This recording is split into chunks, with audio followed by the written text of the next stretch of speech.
We're interrupting programmes to tell you that Diana, Princess of Wales, is gravely ill in intensive care in Palace's Salpêtrière Hospital after being seriously injured in a car crash which killed her friend, the Harrods Air Dodi Fayed.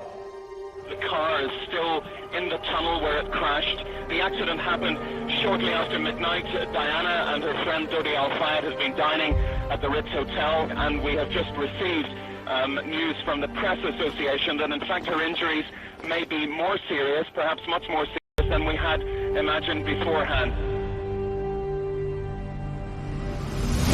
Policemen clear the way for the princess £17 million richer after her divorce deal. She had everything to live for in that last tragic summer. She was out there having fun. Al Fayed's multi-million-pound yacht. Tonight, another royal controversy sparkles. Not only was he known as a playboy, but he was engaged to somebody else.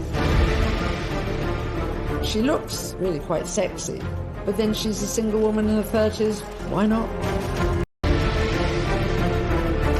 Falling in love with a doctor and a heart surgeon to boot. I mean, it's astonishing. Diana was divorced. Was Diana going to marry Dodi Fayed? This was front-page tabloid news. She was alone. She shouldn't have been there alone. I remember being asked to watch a very harrowing tape, and I thought, I know that look. She was not happy. It was the perfect storm, and it ended in tragedy. If there was no money in the photographs, they would have been after her in the tunnel.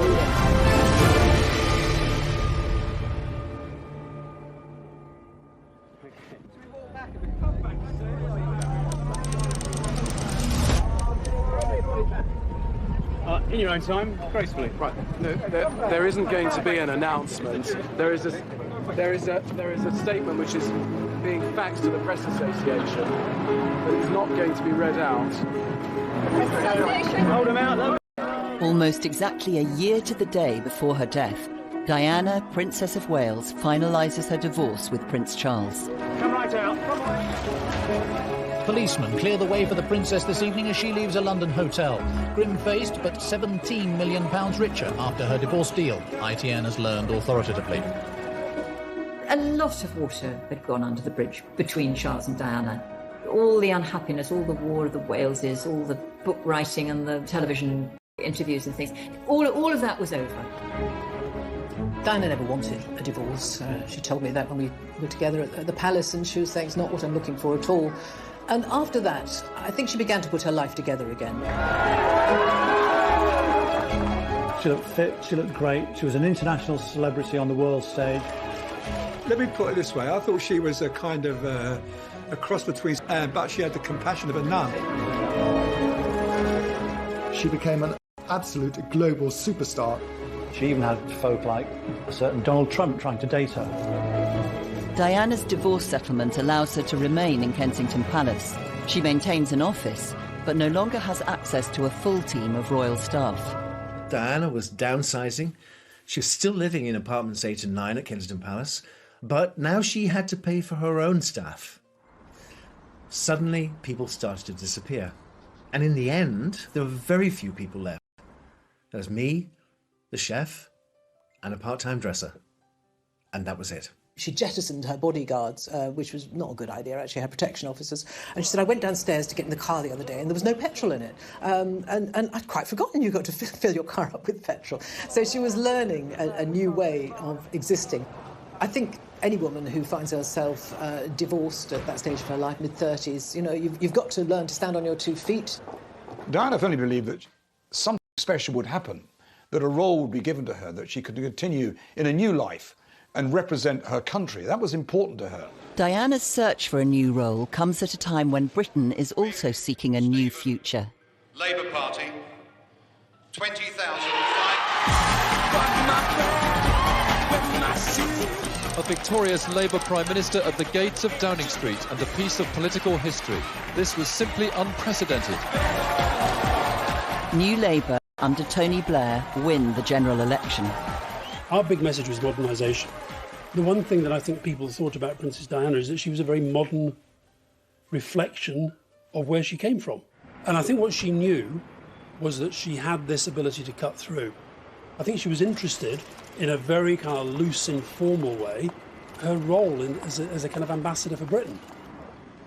And I remember at one point, I think I wrote this in my diary, that Tony couldn't decide whether to flirt or be a statesman. Now, always a crowd puller of exceptional power, she seeks some sort of ambassadorial role linked to charitable concerns. Diana may have a long-term game plan, but this doesn't stop her getting to work on causes closest to her heart. One of the chosen few charities is the English National Ballet. When the Princess attends its annual gala, the world gets its first glimpse of the new single Diana. As a young girl, she'd wanted to be a ballet dancer, but had grown too tall. And so this was a rather special event. She turns up, she watches it. It's full of, well-known people in the ballet world. But she loved it because it was something she wanted to do, and she looked, why not? She wanted to break away in part from her old life, find new challenges, and make a change, turn the page, if you like. But the new Diana is more than a philanthropic force. From ballet to battlefields. 9 days after the London Gala, she brings landmines to international attention. I am not a political figure, and as I said at the time, and I'd like to reiterate now, my interests are humanitarian. 5 days later, Diana takes this message across the world. She was lauded at ceremonies in New York. She went to the White House and met Hillary Clinton to discuss her landmines campaign. There are said, ladies and gentlemen, to be around 110 million landmines undetected in the world. And all the time you felt she was sort of shedding her past in order to prepare for her future. She was a great ambassador for Britain. People loved her, they flocked to her, and she took the brand of the British monarchy and of Britain itself across the world. Even living saints need the princess. Mother Teresa, who was terminally ill by this time, invites Diana to her Missionary of Charity convent in the Bronx. Even when the royals abandoned her, she was still probably our #1 ambassador. She was a woman who had everything. She had beauty, she had money, she had power, she had influence. Anybody in the world she wanted to meet, they wanted to meet her, Mother Teresa, whoever it was. This 8-day trip to the States sees Diana operating on her own, without royal security, casting off the symbols of her old life. This unprecedented... There had never been a sale quite like it, and no one had dared speculate how much this American audience would spend. I think once the trappings of royalty, including her own title, HRH, were taken away from her, she felt maybe that she should get rid of a whole lot of other things in her life. And so suddenly that she was going to auction all these fantastic gowns that she'd been given over the years. She says, come on down to the wardrobe room with me. And she had a room as big as most people's sitting rooms, covered with wardrobes all the way around. And all her clothes were in colour coordination from white right the way around the room to black. So she flung open all the doors and picked out one dress one by one and told me the story behind it and said, oh, this is the one I wore at the White House. Do you remember me dancing with John Travolta? Put that on the rail. Oh, and this one, this is an old friend. Do you remember when Charles danced with me? Oh, I do remember this one. That can go as well. Until the whole wardrobe was empty. The new Diana takes a huge gamble. At 70,000, 75,000. From the very first lot, it was clear there were some big checkbooks in the room. Lot 2, the dress the princess wore the night her husband admitted his adultery, went for almost as much. $65,000. For you, sir. I went to the auction in New York, I think it was, and it was fantastic to see the figures that these dresses fetch. You know, thousands and tens of thousands of pounds. But the best was to be the dress in which she met the Reagans and then danced with John Travolta. 200,000 last time. Yours, son. £120,000 for a single dress. And I think it was more than just raising money for charity. It was a clearing out of her old life and a thought of how things were going to be different in the future. Many buyers were far from sure what they'd do with them. We're going to frame it, put it on loan to museums. Oh no, she's going to let me wear it. She's going to let me wear it. We have no idea what we're going to do with it yet, but we'll think of something. Whatever their reasons, they contributed enormous sums to AIDS and cancer charities, sums that can't fail to have pleased the princess herself. After raising more than £3.5 million for charity, Diana appears happier than ever. But behind the scenes, there's real turmoil. A 2-year secret affair is collapsing, and her life is about to spiral out of control.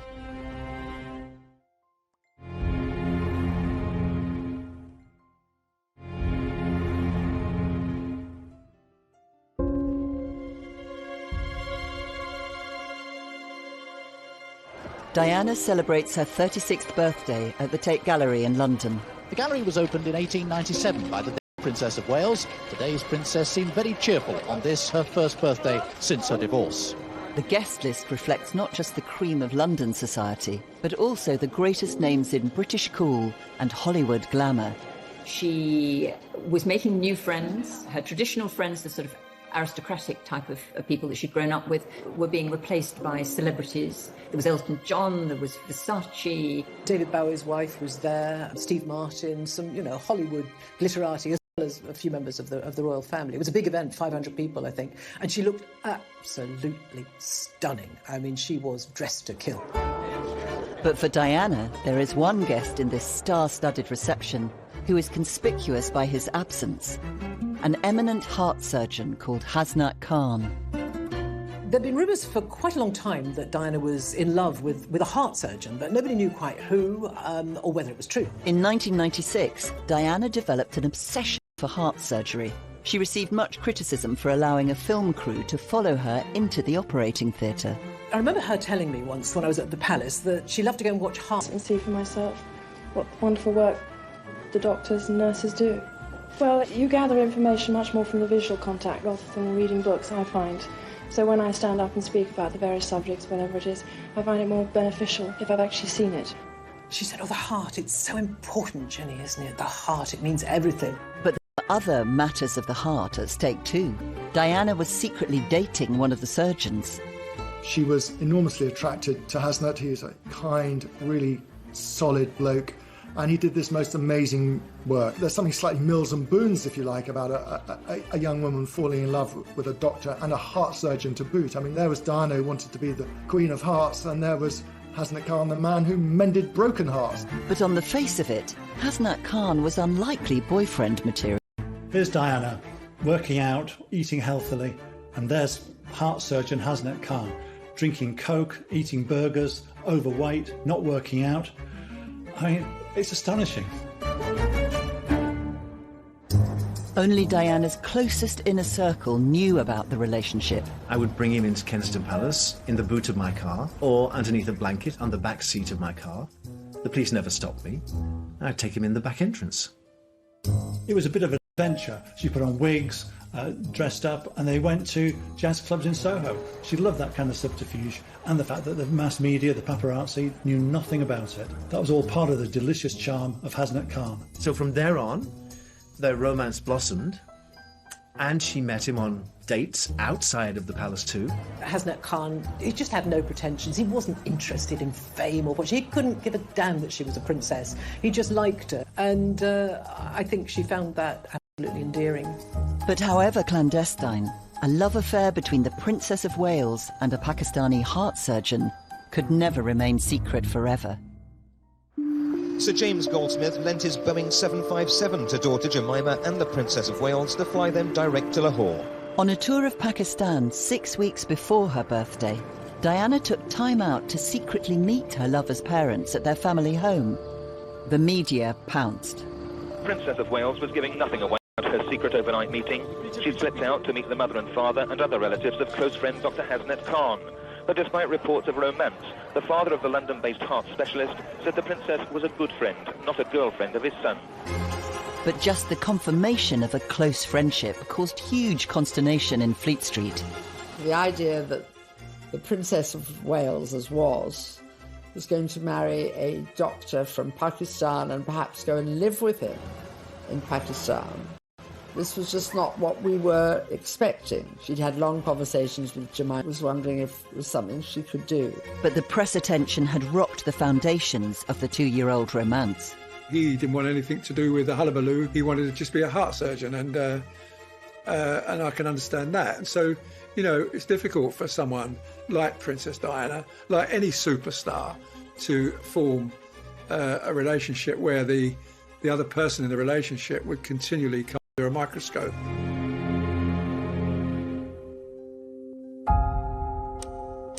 Reportedly a week after the celebrity birthday bash, Diana and Khan have a row at a secret Hyde Park meeting.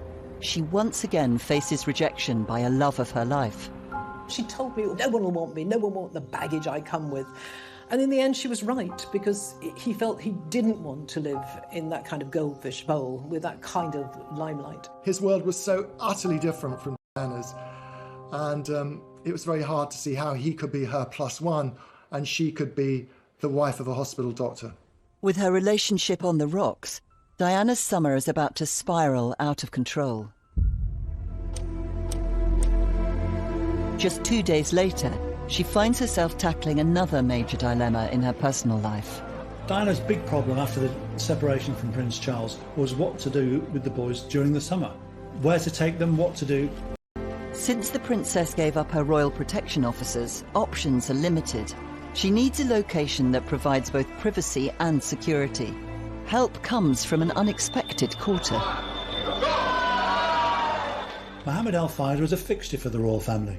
His store, Harrods, was patronised by members of the royal family in their circle. He was very friendly with the royal family at that time and even used to sponsor their events. Mohammed Al Fayed said, look, you love the south of France, you'll love the heat, you'll be on a boat, you'll be well away from everybody. And she thought, why not? So when Diana asked the Queen if she could take William and Harry down to the south of France, then it was just simply waved through. Diana and her boys take the Harrods private jet to Al Fayed's villa in Saint-Tropez. But the press are onto them and start to question her choice of host. Mohammed Al Fayed's multi-million-pound yacht, moored here on the French Riviera, resort to the very rich, where tonight another royal controversy sparkles. The photograph which has incensed some MPs. Diana, Princess of Wales, arm in arm with the Harrods boss on board his yacht. The Saint-Tropez villa of Diana's friend Mohammed Al Fayed. In full view of waiting press and TV cameras, the princess went to the beach beside it today. She seemed unconcerned by all the attention. The press are having a long lens field day. They were swimming a lot together, they were on the jet skis, they were going off on the yacht somewhere for the day. They had a fun time. I mean, it was the of it. But Diana becomes increasingly irritated by the press intrusion and starts to cryptically toy with reporters.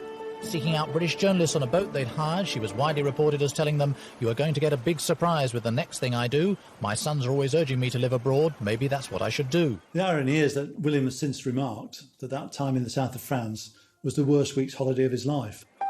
With the holiday threatening to sour, Al Fayed, keen to keep the good times rolling, makes a call to his eldest son, Dodi. Dodi's down the coast with his fiancée. She's a model, they plan to marry, and he leaves her languishing on his yacht, goes off to his dad's yacht, starts making cow eyes at Diana. He was known as a playboy. Not only was he known as a playboy, but he was engaged to somebody else at that time. So you thought, what on earth is going on here? When Dodi jumps ship, he leaves his supermodel girlfriend, Kelly Fisher, high and dry. She believes they're engaged, and a month later files a lawsuit for breach of contract. Miss Fisher loved, trusted, and believed in Mr. Fayed. In return, he took her love, and he gave every indication that they were going to get married, and that he would fulfill all of his promises to her. Paparazzi images of Diana with Dodi are now appearing all over the world. Back in London, Paul Burrell is holding the fort and facing the music for Diana's increasingly tangled love life. Every time the princess rang me, she'd ask about Hasnett. Have you seen him? Have you been to his pub? What did he say? Has he seen the pictures in the papers? What did he think? Is he jealous? Hasnett was furious that Diana could turn to someone like Dodi Al Fayed, the son of a multimillionaire and a playboy. That wasn't Diana. He knew that wasn't his Diana. In the middle of all this furore, Diana receives devastating news from across the Atlantic. Graphic reports covering the murder of one of her closest friends start coming in. Gianni Versace enjoyed worldwide fame and extraordinary wealth, but this morning it wasn't enough to stop him suffering a brutal and squalid death on his own doorstep. He was in the process of opening the gate when he was approached by a white male, perhaps 25 years old. We're told that apparently shot him at point-blank range. This is the spot where Gianni Versace was gunned down in cold blood yesterday morning. The flowers here are covering up blood stains on the steps. It couldn't be a great contrast between this glamorous location in Miami and this cold-blooded act of murder. 5 days after the death of the international fashion designer, a devastated Diana returns William and Harry to the UK. The boys travel up to Balmoral to spend a month with their father. For photographers, it was a welcome relief. Many of them would have spent the summer crawling through the heather to get their picture. This year, the picture came to them. The next...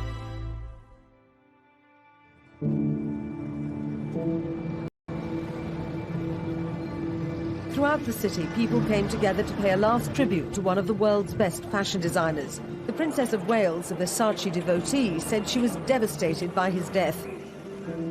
She made her way to the front row, sitting between two stars from the world of music, Elton John on her left, Sting on her right. It deeply moved her. This was only months before she'd die herself.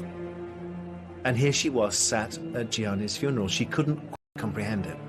Death seemed to haunt her towards the end of her life. She was so consumed by thinking it might happen to her.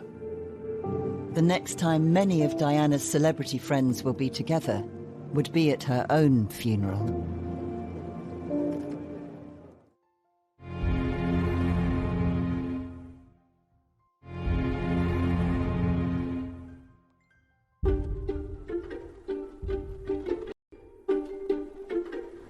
Diana is back in London after attending the memorial service for Gianni Versace 5 days previously. Her boys are up in Scotland holidaying with their father. Prince Charles sported his Lord of the Isles tartan, while all eyes were on his eldest camera-shy son. Home alone, Diana holds another secret meeting with Hasnat Khan, her lover of 2 years, this time in Battersea Park. They had a screaming match late one night. They shouted and screamed at each other, and neither one of them gave in. And so she ended the relationship. You know, I don't know whether it actually broke her heart, but it really upset her. According to Khan, the couple spent the next night together at Diana's apartment. But this was the final breakup, and the last time they saw each other. With Diana's love life spiralling out of control, her schedule is about to follow suit. Within 24 hours of the split with Khan, she's on a plane to Sardinia. Mohammed Al Fayed had bought a yacht, which could be at their disposal, the Jonicle. So Diana then returned to the Mediterranean alone to resume her friendship with Dodi Al Fayed. So the romance was in full acceleration. It was full-on pace, and it was accelerating beyond control. Once again, the press are one step ahead. She was probably the most famous person on the planet at that time, certainly the most photographed, and that wasn't going to disappear, unfortunately, for her. The press pack will spend the next 5 days chasing Al Fayed's multi-million-pound luxury yacht around the Mediterranean. Where is she? The feeding frenzy to get the first photographic evidence of a romance between Diana and Dodi is unprecedented. I think she definitely reached this thing rather than a person for a lot of people, I think. The sense that she's not really a person, you can kick her about as much as you want. I mean, boatloads of photographers and reporters. It was just huge. I mean, paparazzi from all over Europe were there. She became more vulnerable. The paparazzi took more liberties.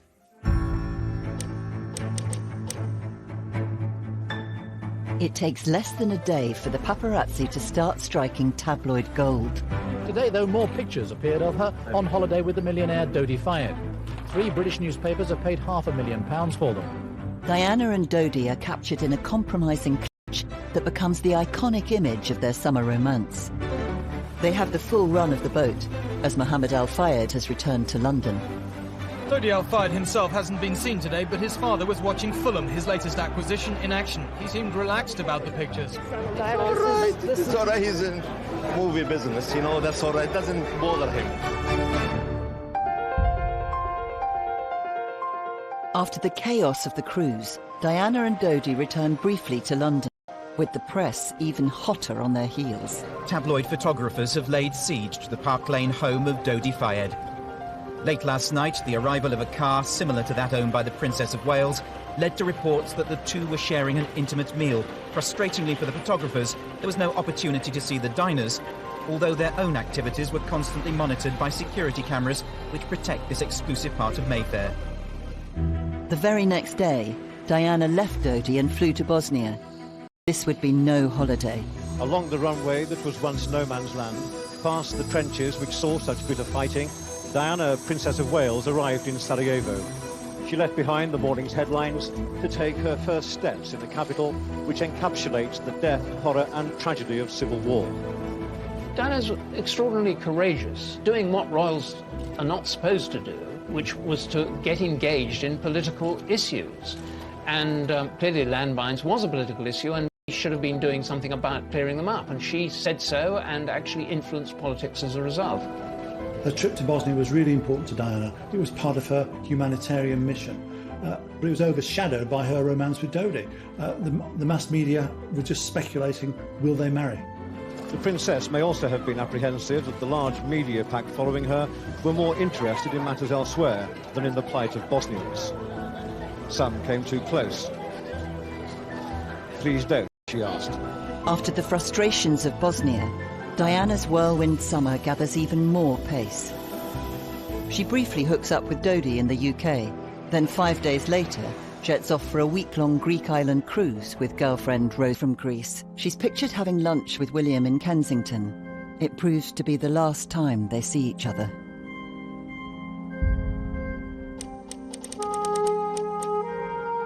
That afternoon, she flies with Dodi for a third, final trip to the south of France.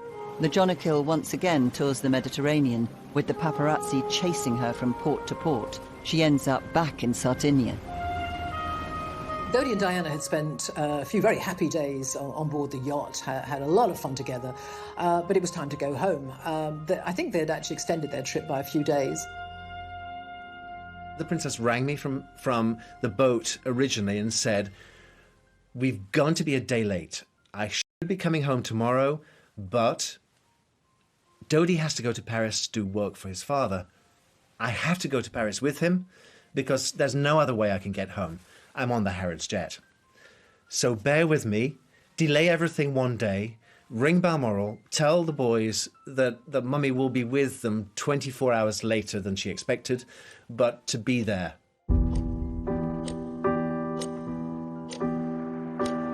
Dodi and Diana leave Sardinia in the Al Fayed family's private jet. They went via Paris because his father, Mohammed Al Fayed, owned the Ritz in Paris.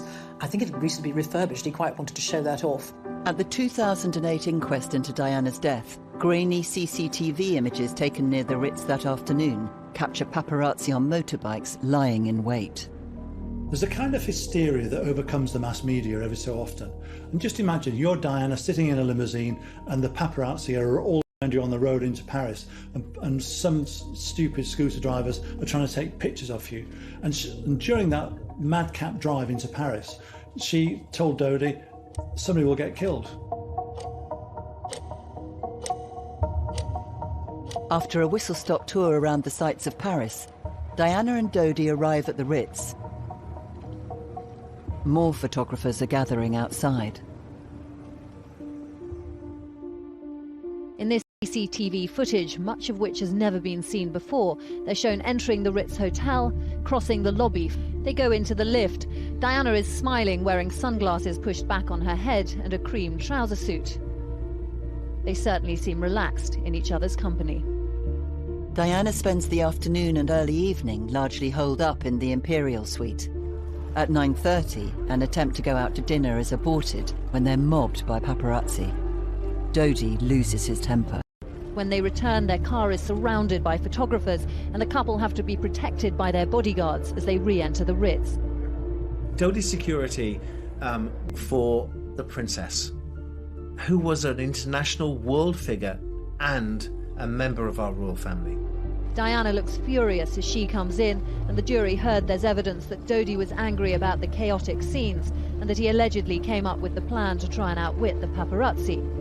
She didn't have any security of her own, so she had to rely on his professionalism, thinking that he would be, not realizing that he wasn't. If you can have a relationship and build up a trust with your security team, then there's a chance it will work. If it breaks down, if the chemistry disappears, then it's very, very difficult. It probably wasn't the best, and they were unable to give her the privacy that she actually looked for. The roll of the dice in the last few hours of the princess's life was just so unfortunate. Everything worked against her. Nothing was in her favour. She was in the wrong place at the wrong time with the wrong man.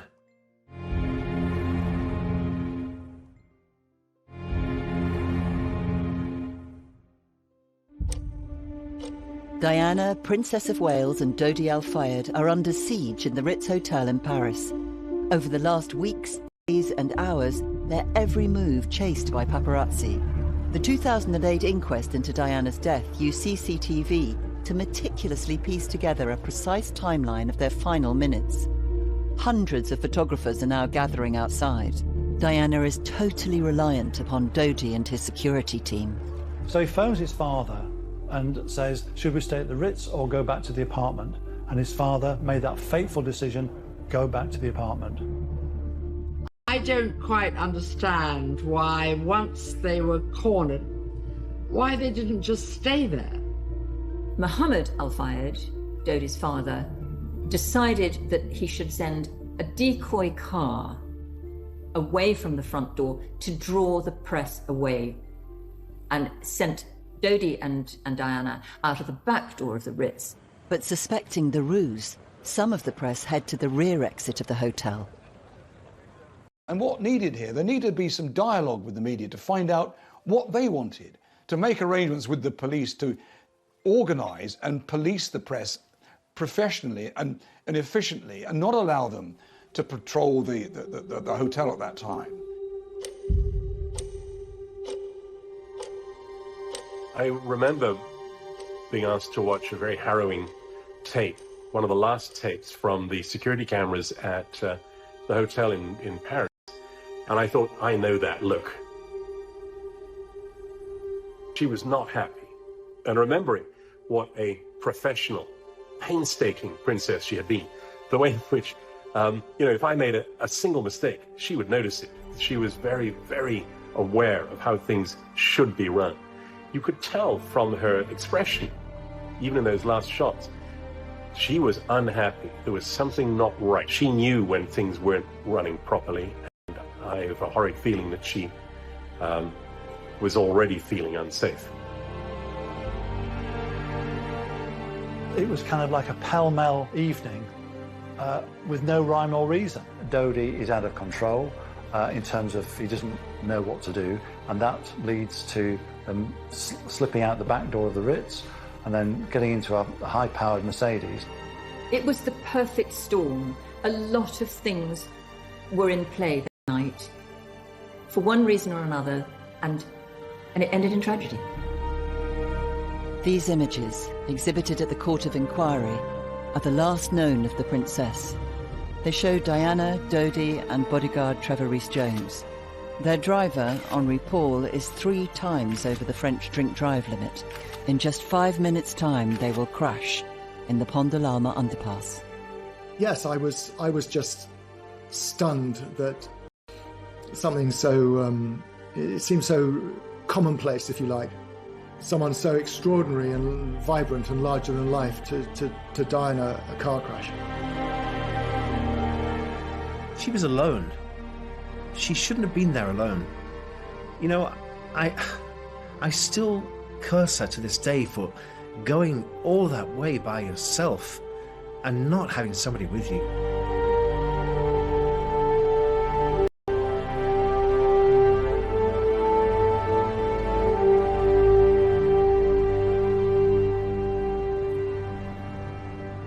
The Mercedes saloon they were travelling in was no more than crumpled metal.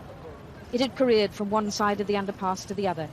The driver and Dodi Al Fayed died at once. The security man and Diana initially both survived, though ambulancemen spent 2 hours with her at the scene. At about 10 to 1, the news desk rang me in London and said Diana's been involved in some kind of accident. We think she's all right, but a man who was with her might be dead. And obviously I had to get myself to London straight away. And all the way up there I was listening to the news, I was listening to the radio output, and it came via, well, obviously the tone changed. I know what happens with a royal death. I know the procedure. For the very latest, monitoring all the incoming wires into ITN, Tim Wilcox is in our newsroom. Let's go to him now. Well, yes, ago that Diana, Princess of Wales, has died, according to British sources, the Press Association learned this morning.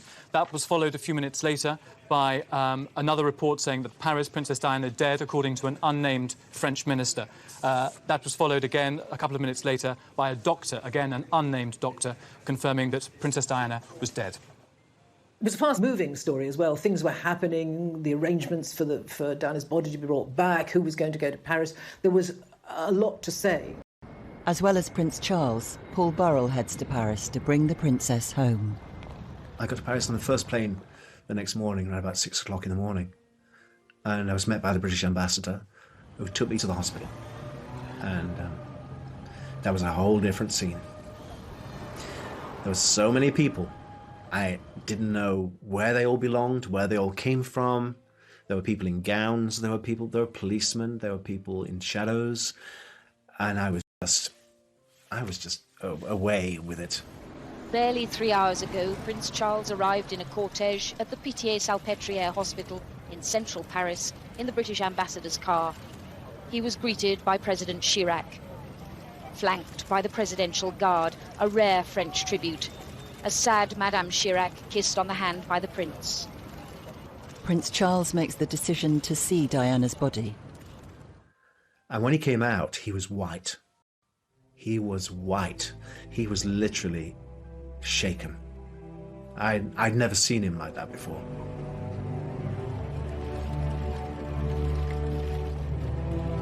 I'd never seen him show so much emotion before.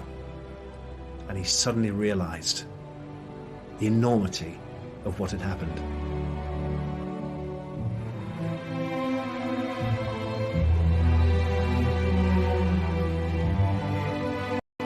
Within the past few minutes, the aircraft carrying the body of Diana, Princess of Wales, has arrived at RAF Northolt in West London. She was the people's princess, and that's how she will stay, how she will remain. You know, in one of those conversations with Tony through the night, he said this thing which has stuck with me ever since. He said, "This is going to produce grief on a scale we've never seen." And I thought, is that right? I got picked up by a car, and it was a woman driver who was crying. And I think this was the moment that I thought, oh, this is maybe going to be much, much bigger than anybody can imagine. So we got into the cars and we drove into London, and then we were greeted by the most incredible sight of people on footbridges, throwing flowers on the opening, and people just getting out on the motorway as the cortege just led its way into London. There was a long queue of people waiting to sign the Book of Condolence. And then I got out of the car and went up to a man. I remember he had a beard and he was middle-aged, and he just looked at me and burst into tears. And I thought, my gosh, this feeling is real. And that was the beginning of the most extraordinary week for me and for the whole country, really. Behind a coffin shrouded in the royal standard and adorned by a spray of her favourite white lilies, drove her two sons, Princes William and Harry, bringing their mother back home. Diana's summer ends in tragedy. A nation unites in grief, but is left searching for answers. If there was no money in the photographs, they wouldn't have been after her in the tunnel. Forced to say goodbye to the people's princess. It is a point to remember that of all the ironies about Diana, perhaps the greatest was this. A girl given the name of the ancient goddess of hunting was, in the end, the most hunted person of the modern age. Here still thousands came. A royal cortege on a motorway slip road surrounded by families stacked up the banks and the bridges. In life, Diana had touched unlikely and unloved places. Today, in death, in an unremarkable urban landscape, she did the same. It's unbelievable to think that it was only a year that Diana had as a single person to do her own thing on her own 2 feet, and then she was gone. Well, I remember feeling a strange sort of inevitability about it, that she had had this extraordinary life, that she had had an enormous impact on the world and on so many millions of people. And There was never any way in which she was going to fade away quietly. And although it was tragic that such a brilliant young life should have been cut short, and yet she went pretty much at the height of her powers.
access to a full team of royal staff.